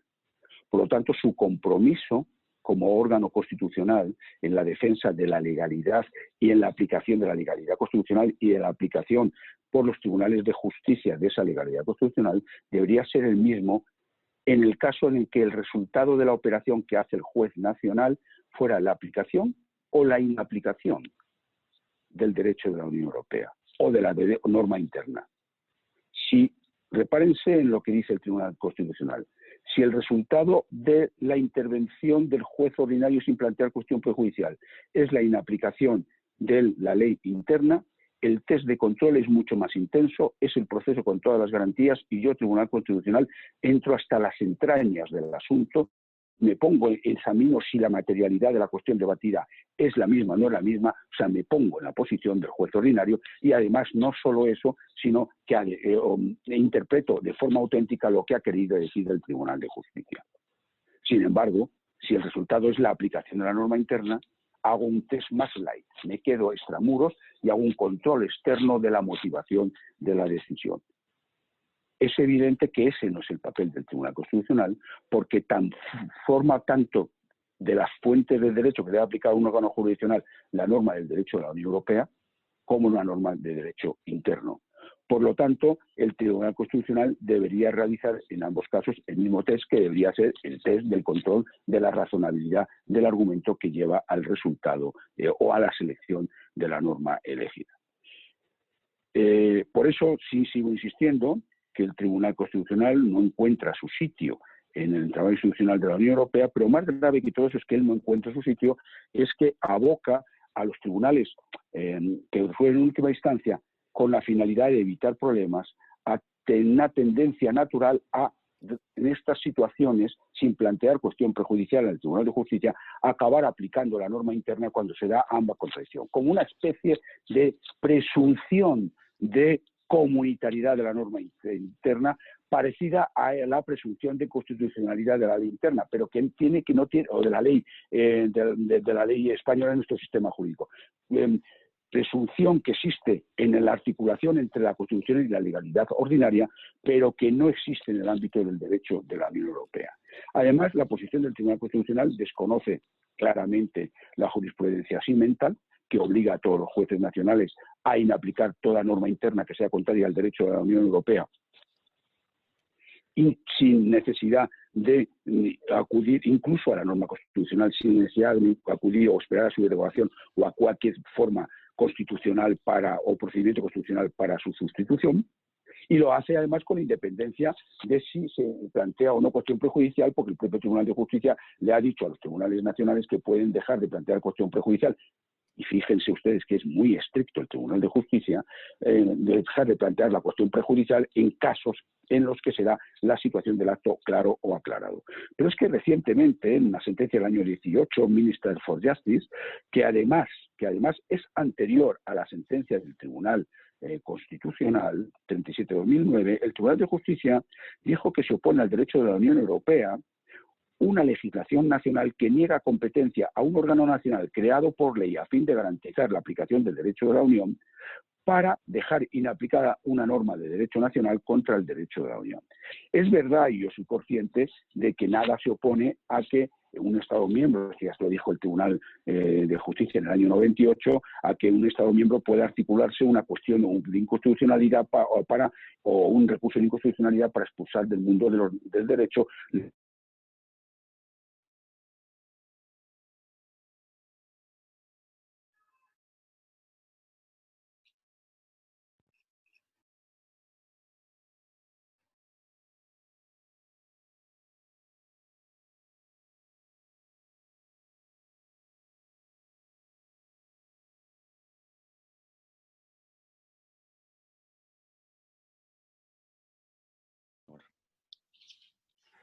Bueno, buenas tardes a todos los que estoy viendo y a todos los que no veo, pero que sé que estáis ahí. Lamento muchísimo que se haya cortado la intervención de Joaquín Welling, porque era muy interesante lo que estaba planteando, y únicamente, y no quiero robar más tiempo al resto de los intervinientes, sino agradeceros también a todos que me hayáis ofrecido el poder estar aquí, y a mí es un enorme honor el compartir con todos vosotros este encuentro simplemente para tener la oportunidad de trasladaros un par de ideas que me han ido surgiendo a lo largo de estos años en relación con la posición que ocupa el derecho procesal. En una de las cuestiones que ha mencionado Carmen, se refería a mi intervención en un proyecto legislativo que fue la reforma de la Ley Orgánica del Poder Judicial, que dio lugar a una reforma, la del año 2015, donde se incluyó precisamente en el artículo 4 bis, una norma que establece que los jueces y tribunales, la obligatoriedad de que los jueces y tribunales apliquen el derecho de la Unión Europea de conformidad con la jurisprudencia del Tribunal de Justicia de la Unión Europea. Esta norma no existía antes en el ordenamiento jurídico, al menos en la ley orgánica, y ahí se establece la obligación de todos los jueces de aplicarla. Esta intervención surge además en un contexto en el que hace muy poco, y lo acabo de mencionar Egea, y de pasada pues Joaquín Welling, donde, como hemos podido todos comprobar, el Tribunal Constitucional alemán pues de alguna manera ha todo esto está surgiendo en un contexto político donde, como podéis comprobar hace poco, pues el Tribunal Constitucional alemán, pues de alguna manera puso en entredicho el papel que cumple el Tribunal de Justicia. Y tuve oportunidad el otro día de leer en El País un excelente trabajo de Pedro Cruz Villalón, que no sé si llegasteis a leerlo, en el que se decía que el Tribunal de Justicia era uno de los mayores y máximos logros judiciales de la Europa de la posguerra. Por lo tanto, en este aspecto me parece que hay que resaltar la enorme contribución que está realizando el Tribunal de Justicia para la garantía de los derechos.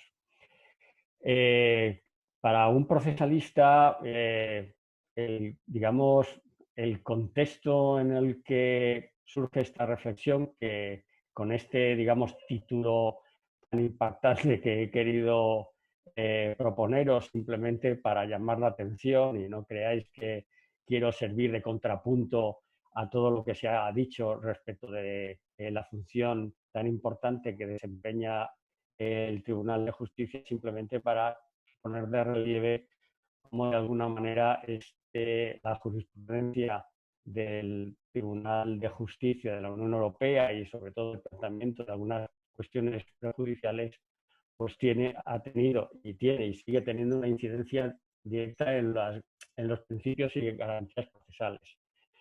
No quiero insistir más, pero si recordaréis, con motivo de las cláusulas abusivas, el Tribunal de Justicia pues sí sometió a una gran crítica al procedimiento de ejecución hipotecaria que regulaba y que regula la ley de enjuiciamiento civil. Prácticamente lo sometió a tal vapuleo que no sé si de alguna manera queda algo de la ejecución hipotecaria de lo que antes existía, y por lo menos con los contornos en los que en su momento estaba configurado como un proceso sumario especial que tenía por objeto final ejecutar ese famoso derecho al jus standi. Pero es verdad que la jurisprudencia del Tribunal Europeo de Derechos Humanos sí que ha ido conformando poquito a poco, a raíz de la doctrina sobre las cláusulas abusivas, ha ido conformando un poquito en los principios de la ejecución hipotecaria y cambiando de alguna manera en algunas partes la naturaleza jurídica de este proceso sumario. También, al hilo de esto, también sois conscientes de que a raíz de todo esto, pues y del principio de la transparencia, pues se ha cambiado también los principios de la ejecución hipotecaria y especialmente de la hipoteca como contrato. Pero básicamente lo que a mí me despertó un poquillo, y perdonad que lo hiciese así, esta inquietud, y de alguna manera pues tiene que ver con lo que ha comentado Joaquín Welling en la intervención anterior, es el planteamiento de una cuestión judicial por parte del Tribunal Supremo, particularmente en la Sala de lo Civil del Tribunal Supremo, con el 27 de noviembre de 2019, en el que el Tribunal Supremo, la Sala Primera, plantea la cuestión poniendo en duda, de alguna manera, uno de los principios tradicionales del recurso de apelación, como es la reformatio impellius. La cuestión surge, o el problema que se plantea el Tribunal Supremo justifica el que haya decidido plantear la cuestión prejudicial al Tribunal de Justicia, cuando, una vez aclaradas las dudas y resuelta definitivamente la cuestión a raíz de la decisión del tribunal en relación con el ámbito, la extensión de la restitución que debe merecer al consumidor cuando existe una cláusula abusiva, pues ya sabéis que ahí el Tribunal Supremo pues tuvo una especie de vacilaciones, estableció un ámbito temporal a su derecho a restitución que fue obviamente posteriormente corregido por parte del Tribunal de Justicia.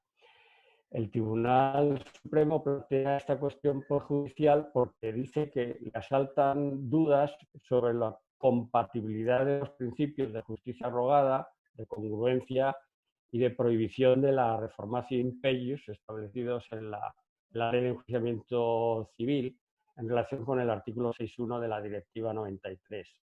Principios que, a su modo de ver, constituyen un obstáculo que puede impedir la efectividad del derecho de la Unión Europea. Por eso se pregunta si el tribunal que conozca de un recurso interpuesto exclusivamente por el banco demandado debe acordar, una vez conocido ya el contenido de esa sentencia del Tribunal de Justicia del 21 de diciembre del 2016, la restitución íntegra de las cantidades percibidas por la entidad en virtud de la cláusula abusiva, a pesar de que el consumidor no haya recurrido la sentencia. Como sabéis, una de las características de nuestro recurso de apelación precisamente es la consideración como principio fundamental de la reformatio impellius, de tal manera que en este caso, en la medida en que el consumidor pues no interpuso el recurso correspondiente y el recurso simplemente o únicamente lo interpuso el banco, pues coloca al Tribunal Superior ante la imposibilidad de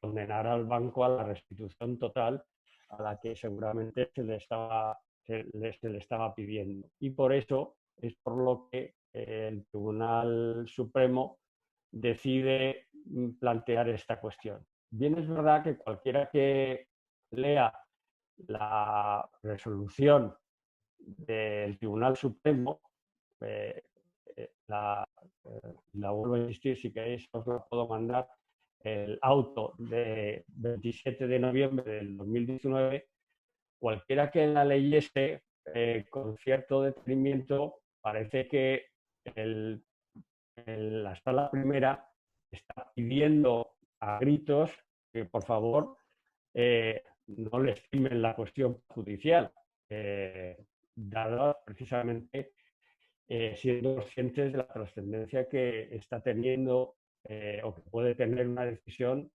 estimatoria de la cuestión. Estamos hablando de principios básicos del derecho procesal, como es la congruencia, el derecho a justicia arrogada, la reformatio impellido, es decir, todo un conjunto de principios procesales que podrían saltar por los aires si el Tribunal de Justicia de la Unión Europea entra a saco en relación con estas cuestiones y decide que cuando interviene un consumidor en un proceso, pues pueden sufrir una derogación todo este tipo de principios.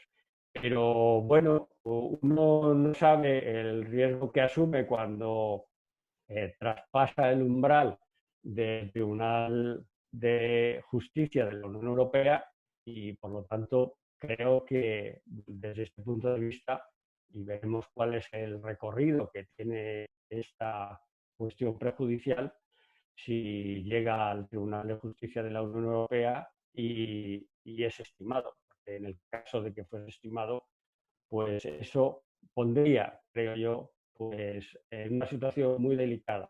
Por supuesto, no a la jurisdicción, pero sí a todo un conjunto de principios de carácter procesal que nosotros, pues bueno, como procesalistas y como especialistas de derecho procesal, pues hemos venido manteniendo a lo largo de muchos años. Por lo tanto, digamos, el debate y el motivo de mi intervención no es, o se circunscribe básicamente a llamar la atención de esta situación en lo que se refiere al derecho procesal. Por eso he utilizado ese título tan llamativo de si al final el derecho procesal pues puede pagar los platos rotos. Uno no sabe si realmente cuando la obligatoriedad del juez de aplicar la jurisprudencia de la Unión Europea se refiere a la cuestión de fondo y por lo tanto a la cuestión controvertida al que se hace valer, o quedando al margen un poco inmune el derecho procesal, que al fin y al cabo pues no deja de ser un mero instrumento para canalizar ese tipo de cuestiones. Hace poco lo hablaba con Carmen Jerez, si la autonomía del derecho procesal o la autonomía del proceso quedaban un poquito al margen de todo esto y precisamente por el carácter instrumental que nosotros los procesalistas de alguna manera pues estamos defendiendo. Pero puede suceder que todo lo contrario, es decir, que precisamente por esa comunicabilidad que tiene el derecho procesal con el derecho material, o como decía nuestro maestro Carneluti, que decía que el derecho procesal es el derecho garante del derecho y por lo tanto tiene que adaptarse a, digamos, a los contornos en los que se ejercita el derecho material, pues eso implicaría, por lo tanto, que de alguna manera, como efecto colateral de la defensa o no de un derecho sustantivo, pues pueda afectar al proceso. Y estamos hablando, como antes os he dicho, de cuestiones muy importantes como es, o principios como es el de justicia arrogada, el de la propia cosa juzgada, etcétera, etcétera. Es decir, que en el ámbito del proceso civil, la jurisprudencia que pueda llegar o que a raíz de estas cuestiones prejudiciales de corte procesal, por decirlo de alguna manera, pues eso, no sé si eso va a transformar también muchos de los principios y hacer, al menos desde el punto de vista de la directiva de los consumidores, por hacer una especie de, digamos, sistema procesal de consumo diferenciado del resto del sistema procesal común, por decirlo de alguna manera. En este aspecto, pues bueno, y sé que son ya casi las 2 y casi la hora de irse o de cerrar y dar paso a las intervenciones o a las cuestiones que plantean los demás, pero bueno, básicamente lo que quería significar, y no sé si he conseguido hacerlo, el hecho de que, en fin, y por eso me gustaría también conocer la opinión de Joaquín y la opinión de Albert y la opinión de los demás acerca de si realmente el derecho procesal puede seguir configurado dentro de sus parámetros habituales sin que eso desmerezca el hecho de que el fondo del asunto pues, pueda ir evolucionando conforme a los estándares que marque el Tribunal de Justicia de la Unión Europea. Porque si ambas cuestiones van paralelas, evidentemente sí que hay riesgo de interrelación y de afectación. Pero en fin, aquí quiero dejar esta cuestión y bueno, insistir en que para mí ha sido un honor el haber sido invitado. Sé que ahora mismo pues las cuestiones que se refieren al Tribunal de Justicia pues están siempre, y sobre todo de la Unión Europea, pues están siendo puestas en entredicho. El otro día leía un artículo, la entrada del blog de Alfonso Egea también, en relación con el papel de la Unión Europea en esta crisis sanitaria, que si se une al papel que, de alguna manera, papel crítico que el Tribunal Constitucional alemán ha puesto en marcha sobre estas cuestiones, pues también me dejan también un poquito preocupado. Así que muchísimas gracias a todos y bueno, quedo en todo caso a vuestra disposición para lo que necesitéis.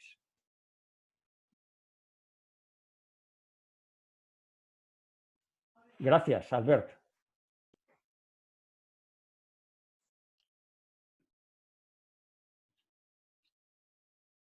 Muchas gracias a todos. Voy en primer lugar a consultar el chat por si hubiera preguntas.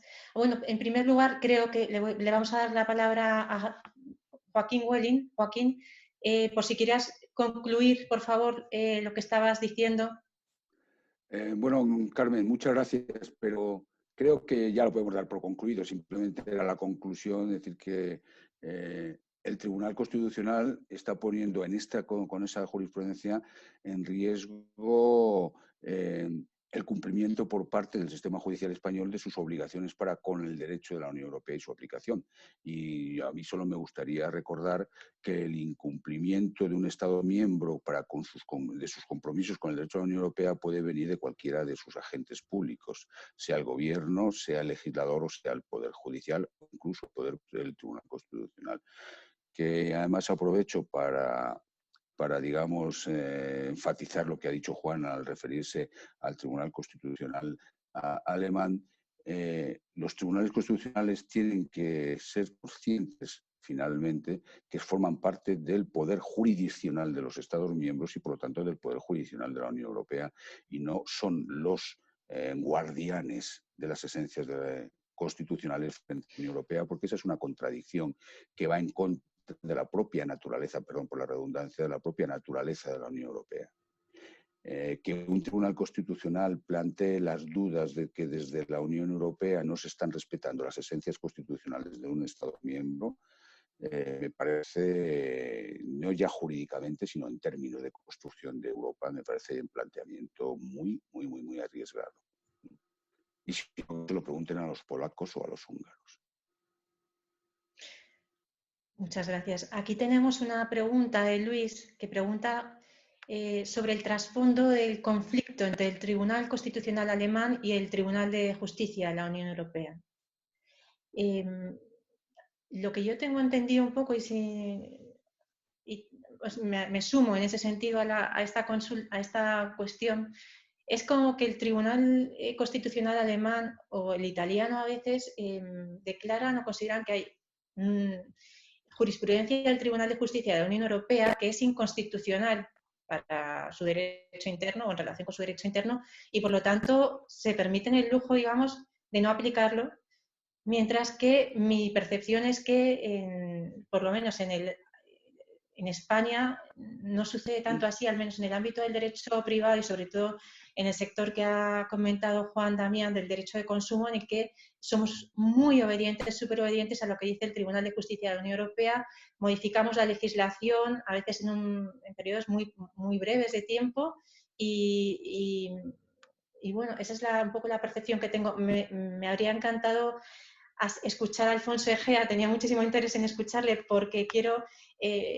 tengo mucho interés en hacer un estudio transversal un poco en que veamos si el derecho público y el derecho privado reaccionan del mismo modo o de distinto modo en relación con la jurisprudencia del tribunal, bueno, de los tribunales europeos y luego si dentro de un mismo área, por ejemplo, derecho administrativo, como la que has abordado, Alfonso, en los distintos ámbitos, ¿no? Contratación pública o responsabilidad patrimonial del Estado o empleo público, etcétera, o impuestos, ¿no? ¿Existe la misma sensibilidad o en unas áreas hay una sensibilidad distinta? Y me gustaría también preguntarle a Juan si sería oportuno, ya que tenemos una arquitectura jurídica, digamos, o procesal común europea, bueno, unos principios, la elaboración de unos principios procesales, ¿no? Que sin duda se está hablando mucho de ellos, principios comunes, principios procesales comunes a toda la Unión Europea. Yo no sé, el tema de la cosa juzgada, si se lo puede uno saltar, o la prohibición de la reformatio imperius de la que nos acabas de hablar, ¿no? Parece como una aberración, un poco, y por otro lado está el derecho de los consumidores o la obligación del juez de detectar pero que el juez tampoco puede erigirse en un defensor a ultranza del consumidor, a lo mejor saltándose todas esas principios procesales básicos sobre los que se fundamenta la seguridad también jurídica. O sea que para poner orden, un poco de orden, son cantidad de cuestiones las que están aquí y las que tenemos que estudiar, pero unos principios procesales comunes para la Unión Europea. Bueno, ahí os dejo las cuestiones, no sé si queréis responder o si quedan un poco en el aire, como queráis. ¿Me escucháis? Sí. ¿Puedo empezar yo quizás? Retomo una pregunta del chat de Juan Francisco Moreno en cuanto a la metodología del estudio. La metodología es un análisis de contenido de las sentencias, lo que hemos sido a partir de definiciones legales de los conceptos y los hemos traducido en variables, en contratación pública, en tributos, analizamos las sentencias a partir fundamentalmente de la configuración legal de los artículos y es una muestra representativa, seleccionada de manera aleatoria. Nuestro objetivo era dar estimaciones con un 95% de nivel de confianza y un +/-5 de error. Y están, digamos, son representativas del volumen que representa cada uno de los tribunales y dentro de cada uno de los tribunales cada una de las materias, a fin de tener una muestra representativa. Es una perspectiva técnica. El tamaño de la muestra son unas 2.900, cerca de 3.000 sentencias en un solo año, que es un número considerable. Yo quisiera agradecer este intercambio de ideas, que estaba tomando notas acerca de lo que estaban señalando el resto de compañeros, porque efectivamente se plantea se plantea esta interacción entre derecho sustantivo y derecho procesal, como señalaba el profesor Damián, que es difícil solucionar, ¿no? El reconocimiento de autonomías mutuas, tanto a nivel europeo como a nivel nacional, no garantiza que los sistemas se integren, que es lo que estamos viendo. Yo creo que en última instancia el Tribunal de Justicia de la Unión Europea siempre ha apelado a ese efecto útil y a la necesidad de aplicación uniforme del derecho de la Unión Europea, con el que ha tratado de superar las diferencias tanto procesales como sustantivas que ha habido entre los Estados miembros. Porque hay muchas diferencias, efectivamente, también, como señalaba Carmen Jerez, que tienen que ver ya no solo entre Estados, sino entre las distintas sensibilidades dentro de cada uno de los sectores materiales del ordenamiento. Y esto tiene que ver, yo creo, mucho con la configuración de los recursos. Yo creo que en la configuración de los recursos está uno de los elementos que se pueden utilizar para hacer el sistema más o menos permeable al derecho europeo. Yo creo que siempre va a existir conflicto y ese conflicto previsiblemente se resolverá hacia una idea más uniformizadora del Tribunal de Justicia de la Unión Europea, y que, por lo que estamos debatiendo, hay un proceso, digamos, de defensa ante esa expectativa de uniformización, pues por el propio legislador y por los propios tribunales, de limitar, ¿no?, la capacidad de acceder al recurso, de plantear en el recurso todas las cuestiones que pudieran permitir la entrada del derecho europeo. Nosotros, más en concreto a lo que apuntaba Carmen, observamos que en determinadas materias, contratación pública y tributos, la normativa europea, sobre todo la interpretación del Tribunal de Justicia de la Unión Europea, se me viene ahora a la cabeza, por ejemplo, en normativa del impuesto sobre el valor añadido, se tiene muy presente, por lo que ese estudio transversal tiene mucho sentido. Y gracias por la invitación nuevamente. Carmen. Aquí hay otra pregunta. Estoy silenciada. ¿Ya? Gracias, Alfonso. Hay una pregunta de Miguel Muñoz que dice si la reciente sentencia del Tribunal Constitucional alemán supone un revival de la jurisprudencia Solange tantos años después. En definitiva, una reiteración de esa confianza limitada del Tribunal Constitucional alemán hacia el Tribunal de Justicia de la Unión Europea y su reserva del control final sobre compatibilidad del derecho de la Unión Europea con el ordenamiento constitucional alemán. Bueno, es evidente que es un Solange 3 que vuelve a reiterarse las reservas de los altísimos magistrados de Karlsruhe sobre las esencias constitucionales de la Unión Europea, y que esas esencias constitucionales de la Unión Europea vayan más allá o no respeten las esencias constitucionales de la República Federal Alemana. Pero yo, aparte de que la sentencia del Tribunal Constitucional reciente, la reciente, es una sentencia en la que falla la argumentación, es demasiado tautológica, va muy directo al resultado final. La sentencia realmente lo que se limita a decir es que recordar que esta sentencia es consecuencia de una respuesta prejudicial del Tribunal de Justicia. Que el Tribunal de Justicia le dijeron que la inadmitiera y el Tribunal de Justicia decidió entrar al trapo porque le interesa. Es un órgano jurisdiccional en constante creación del derecho de la Unión Europea. Y ahora diré una cosa más adelante. Y en respuesta a esta cuestión prejudicial de cuáles son las competencias del Banco Central Europeo, pues el Tribunal de Justicia, como siempre, manejó los principios de proporcionalidad, etcétera, y lo que ha hecho el Tribunal Constitucional es decirle, en respuesta a la demanda de los recurrentes, en este caso, darle 3 meses al Banco Central Europeo para que manifieste cuáles son las medidas que va a adoptar para que se sepa si cumple o no esos requisitos de proporcionalidad. Esto es quizás demasiado simplificarlo, pero muchas veces hay que entenderlo así. La sentencia del Tribunal Constitucional alemán no ha dicho que no se pueda el Banco Central Europeo, en todo caso o circunstancia, emitir deuda. Lo que dice es que se diga si en este caso concreto que estamos viviendo ahora o en el futuro o en la aplicación en cada caso se cumplen esos requisitos de proporcionalidad o no. Dos apuntes. Yo he sido miembro de un alto tribunal. No desdeñen ustedes en este tipo de pronunciamientos el ego jurisdiccional, que es muy elevado. Las luchas entre cortes son permanentes entre el Tribunal Constitucional alemán y el Tribunal de Justicia, el Tribunal Constitucional italiano y el Tribunal de Justicia, entre el Tribunal Supremo español y el Constitucional español, etc. Y esto, el sistema va engrasando y no plantea mayor problema. Y en segundo lugar, yo quiero recordar algo que siempre se olvida. Llevamos en esta historia 60 años. Las primeras sentencias son de principios de los 60, finales de los 50. En ese momento no existía un marco jurídico, casi nada. Como lo ha dicho, creo que ha sido Alfonso, o no sé si Juan, o alguien ha dicho hoy que la creación del derecho de la Unión Europea es una creación fundamentalmente jurisdiccional.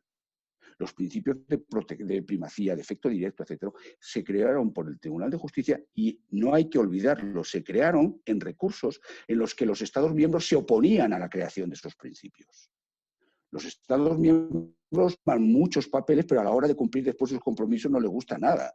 Y por lo tanto, no quepa la menor duda, no tenga la menor duda de que, salvo que se caiga todo el edificio, el Tribunal de Justicia va a seguir adelante y creando justicia. Desde luego, el Tribunal Constitucional alemán ni los alemanes van a romper esto.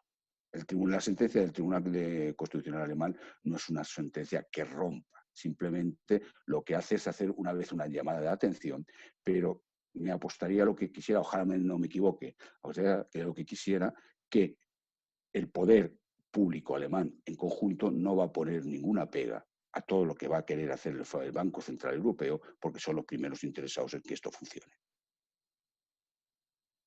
Aunque esto se escapa un poco del razonamiento exclusivamente jurídico. Es una observación maravillosa. Entonces, señor Welling, en el epicentro, digamos, de la justicia europea está la jurisprudencia del Tribunal de Justicia de la Unión Europea y pasaríamos a un sistema, aunque siendo Europa, digamos, siendo un continente de civil law, ¿no? De derecho continental, derecho positivo, tendríamos un sistema ya mixto que es más también como un corte anglosajón, en que la jurisprudencia va creando precedente que es ley, en definitiva. Es que es así. Yo creo que la construcción de Europa es una construcción de juristas. Uh-huh. Es que muchas veces nos olvidamos de que esto se crea para acabar de darse tortas y establecer como regla el derecho. En eso tenemos mucho que ver los que estamos en esta conferencia y todos los jueces de todos los Estados miembros. Y es un esfuerzo constante, que es evidente que hay parones, que hay atajos, que hay rodeos, que hay fricciones. Pero esto es una historia hasta ahora de éxito. Como decía, siempre que puedo le recuerdo en público, Dámaso Ruiz Jarabo, con el que trabajé yo en Luxemburgo, tuve el gusto de trabajar con el Luxemburgo, hemos pasado de una Europa en la que era el mercado único, en el que los pepinos del sur de España pudieran circular en el norte de Europa, a el mercado único de los derechos fundamentales. Ahora es ese la Unión Europea, el mercado único de los derechos fundamentales.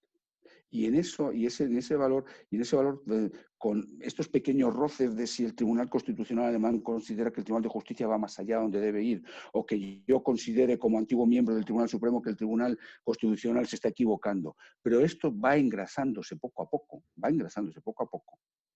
y va dando resultados. Y la lección que tenemos que sacar los jueces y los juristas en general es que tenemos que estar cada día más pendientes de lo que nos viene desde la Unión Europea y desde los que tienen que interpretar las normas de la Unión Europea. Mucho de lo que ha contado Juan, de lo que pasa con la jurisdicción civil y toda la jurisprudencia del Tribunal de Justicia en relación con la protección de consumidores y las cláusulas abusivas en los contratos bancarios, etcétera, tienen que ver mucho por la dejación durante años del propio Tribunal Supremo Español en tomar las riendas de esa cuestión. No las tomó, las tomaron otros órganos jurisdiccionales españoles y cuando se encontró con la avalancha de asuntos, el Tribunal Supremo no supo reaccionar. Juan, si me equivoco, me corriges. Y yo creo que mucho de esto tiene que ver. Y por eso, en eso tienen que estar los órganos jurisdiccionales encabezados, lógicamente, por los más altos, por el Tribunal Supremo tiene que dar ejemplo, y en eso nosotros yo creo que foros como este son imprescindibles. Y por lo tanto, aprovecho la ocasión para agradeceros a los que dedicáis vuestro tiempo a mantener vivos estos empeños, pues porque esto es lo que hace que el debate jurídico esté permanente. Y que los tribunales podamos, aunque yo ya no forme parte de un tribunal, los tribunales podamos beber de lo que dicen ustedes para poder ir siguiendo avanzando y estar más presente. Y cuando el próximo año Alfonso Egea y sus chicos hagan otro análisis, la proporción de rojos, es decir, de espacios en los que, o de asuntos en los que se resuelve aplicando directamente el de jurisprudencia del Tribunal de Justicia o derecho de la Unión Europea puro y duro, pues sea mucho mayor. Y en eso creo que vamos avanzando poquito a poquito, pero vamos avanzando. Bueno, Joaquín, yo simplemente, y gracias por el halago. La verdad es que es verdad que el fenómeno del consumo y particularmente el tema de las cláusulas abusivas, que surgió casi con la sentencia de Asís y por una cuestión prejudicial, y a raíz de eso pues se ha sacudido prácticamente algunos o prácticamente muchos de las instituciones procesales donde se ha entre ellos afectado a la ejecución, como te dice, ejecución hipotecaria, al procedimiento monitorio e incluso a la jurisdicción, donde sabes que hay ahora una jurisdicción especializada, juzgados que tienen que trabajar todos los días, que creo que están medio saturados precisamente por esto. Y también es verdad que ahí el tribunal, no quiero hacer una crítica, pero sí el Tribunal Supremo podía haber propuesto soluciones incluso más imaginativas o más concretas y no haber tenido que esperar a que el Tribunal de Justicia, como ha ocurrido en el caso que os comentaba, que no, porque al final se limitó el ámbito de la restitución a un periodo de tiempo, pudiendo haberlo hecho esto, y esto da lugar a que el propio Tribunal de Justicia de la Unión Europea, sin quererlo, ha reconocido un derecho nuevo al consumidor que cuando lo quiere ejercer en el proceso se le dice, no, pues mire, es que esto tropieza con la reformatio imperius. A lo mejor el tribunal o la jurisdicción podría haber pensado, decir, bueno, si hay una sentencia del Tribunal de Justicia de la Unión Europea que tropieza con la jurisprudencia del Tribunal Supremo, pues vamos a pensar que ha creado un derecho nuevo y eso no tropieza con la cosa juzgada. Es decir, que yo creo que se podían haber buscado otras fórmulas más imaginativas para no tener que poner en cuestión pues una cosa tan sencilla como la congruencia o la cosa juzgada o como es la reformatio imperius. Pero bueno, no lo sé, Joaquín. Quisiera yo monopolizar, porque eso ya sería un poquito de detalle. Eso tiene que ver cuando el Tribunal de Justicia interpreta el derecho de la Unión Europea, lo hace en relación con un litigio. Si miran ustedes la estructura de la sentencia del Tribunal de Justicia, empiezan marco jurídico nacional, en su caso el derecho de la Unión Europea, litigio y cuestiones prejudiciales. Es decir, el Tribunal de Justicia interpreta el derecho de la Unión Europea, pero mira de soslayo al derecho nacional y cómo ese derecho nacional está establecido. Muchas de las cuestiones prejudiciales en materia de derecho de cláusulas abusivas responden a una visión o una descripción que hace el juez proponente del derecho nacional que no es el canónico. Es decir, el derecho nacional es la norma legal y la interpretación por quien está llamado a fijar la interpretación de esas normas jurídicas, que es el Tribunal Supremo. Pues hay cuestiones prejudiciales en el que se le ha hecho ver al Tribunal de Justicia un cuadro nacional español que no es el canónico, no es el establecido por el Tribunal Supremo a través de su interpretación, lo cual produce una interpretación consecuencia del Tribunal de Justicia sesgada y producen esos efectos que tú acabas de decir, Juan, que hacen unos pronunciamientos el Tribunal de Justicia sin tener en cuenta o sin un conocimiento cabal de cuál es el estado de la cuestión en el ordenamiento jurídico nacional. Por lo tanto, por eso hay tantos movimientos ahora en marcha desde algunos tribunales supremos para cuando se planteen cuestiones prejudiciales en el ejercicio de su independencia jurisdiccional por cualquier juez, a la hora de describir el Estado, si hay dudas sobre la descripción del marco jurídico nacional, que es las normas y su interpretación, se pregunte a los órganos encargados de fijar esa interpretación en los sistemas nacionales si esa interpretación o ese marco que se está ofreciendo es el real, es el establecido como canónico dentro del sistema jurídico. Y bueno, pues esto es apasionante.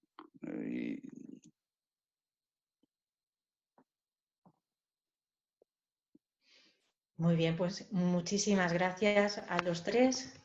Muchísimas gracias, Alfonso Egea. Muchísimas gracias, Joaquín Welling. Muchísimas gracias, Juan Damián. Y esta tarde continuaremos con las mesas temáticas correspondientes.